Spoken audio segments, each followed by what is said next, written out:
family is a group of people that may be related by birth or shared last name. But that is not the only family. There is also a family of people by shared experience. In that sense, we have more than one family. I have shared a multitude of experiences with the people that I grew up with and went to school with. We went to school together, grade school, junior high, and high school. We may have sat in the same class or played on the same team. There may have been scouting or sports teams in the summer. Some of us remember how tyrannical Mr. Sanders was in the 6th grade, how he would force us to get our mathematics tables perfectly correct, or he would threaten to whack us with a ruler.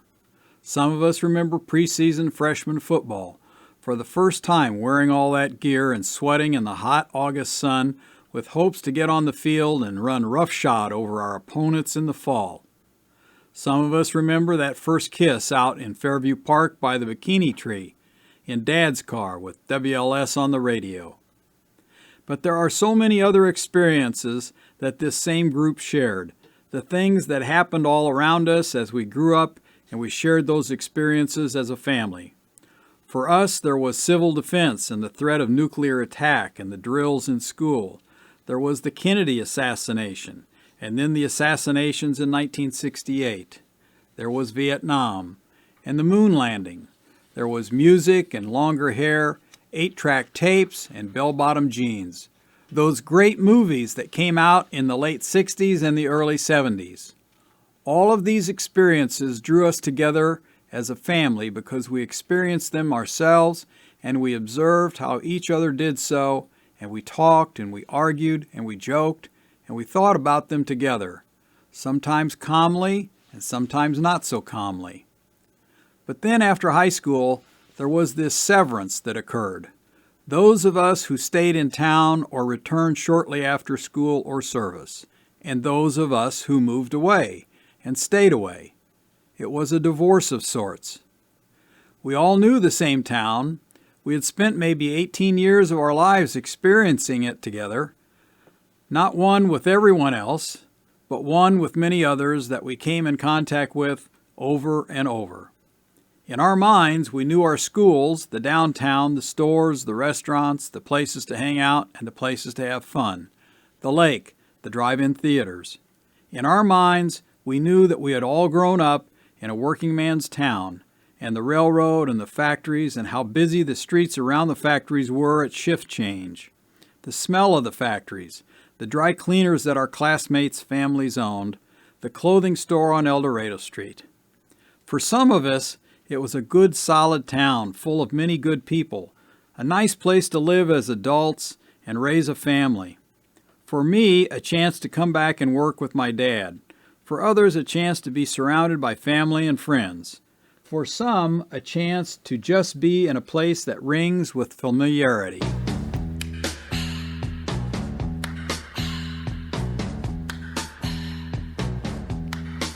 It's the time of the season when love runs high. In this time, give it to me easy and let me try with pleasured hands to take you in this time to promised lands, to show you everyone. It's the time of the season for loving.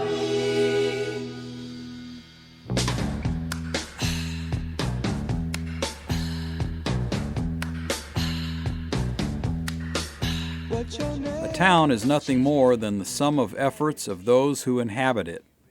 It may have a beautiful shoreline or tall skyscrapers, or it may be a factory town stuck in the middle of the Midwest.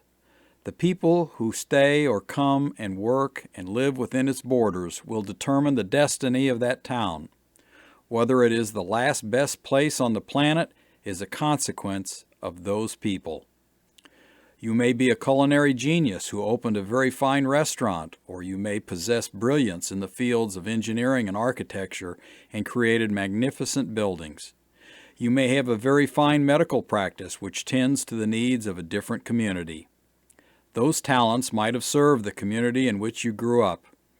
Our hometowns either grow upon our return and our efforts there, or they lose out if we choose to reside elsewhere. Maybe we are replaced by others, or maybe we are not. At some point in time, you become tethered to a place. You become so familiar and so comfortable with a town that it becomes part of you. You walk into a shop or a restaurant and you look around to see who you know. You expect to know someone, if not everyone there. You wonder if you could put on a blindfold and walk through downtown. If your mind and not your eyes could guide you based upon the many, many times that you could have walked and observed those streets. You wonder. But for others, there was bigger fish to fry and better places to drop anchor. Big city, small city. Some just found some other place to be better for them. That ring of familiarity was not for them. Maybe there was no chance to work with Dad. Maybe their family and friends were leaving too.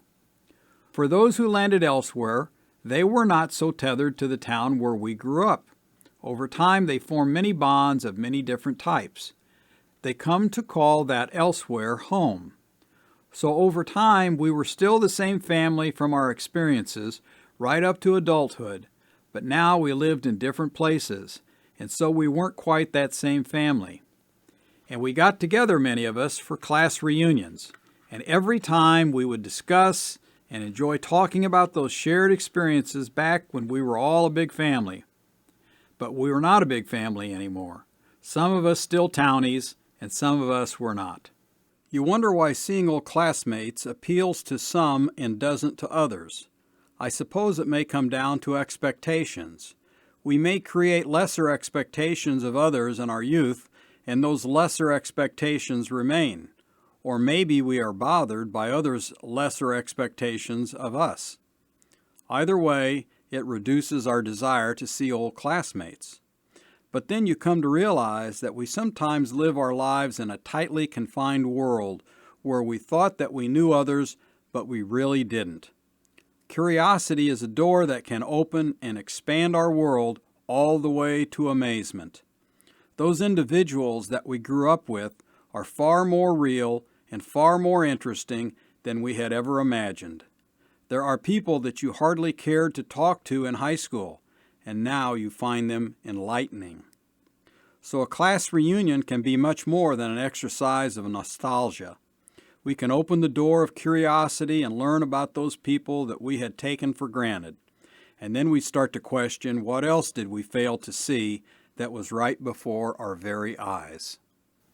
And as the years go by, the class reunions still happen, and we still discuss the shared experiences when we were a big family. But each time you always got the feeling that in the mind of the townie, we missed out on the chance to get away, and in the mind of those who left, they too thought we missed out on the chance to get away. Yes, it was a divorce of sorts. But here's the thing. We didn't miss out, because this is not the town that we knew. 50 years goes by, and the people come and go. The buildings and the businesses change. New neighborhoods, new places, lots of new faces. It becomes a different town. Same name, and it's in the same place, but it's not the same town. Yeah, we left that town of 50 years ago too. That place that my classmates left is only a town that we knew. The day won't quit, changing rhythm, pushed and pulled, holding tight.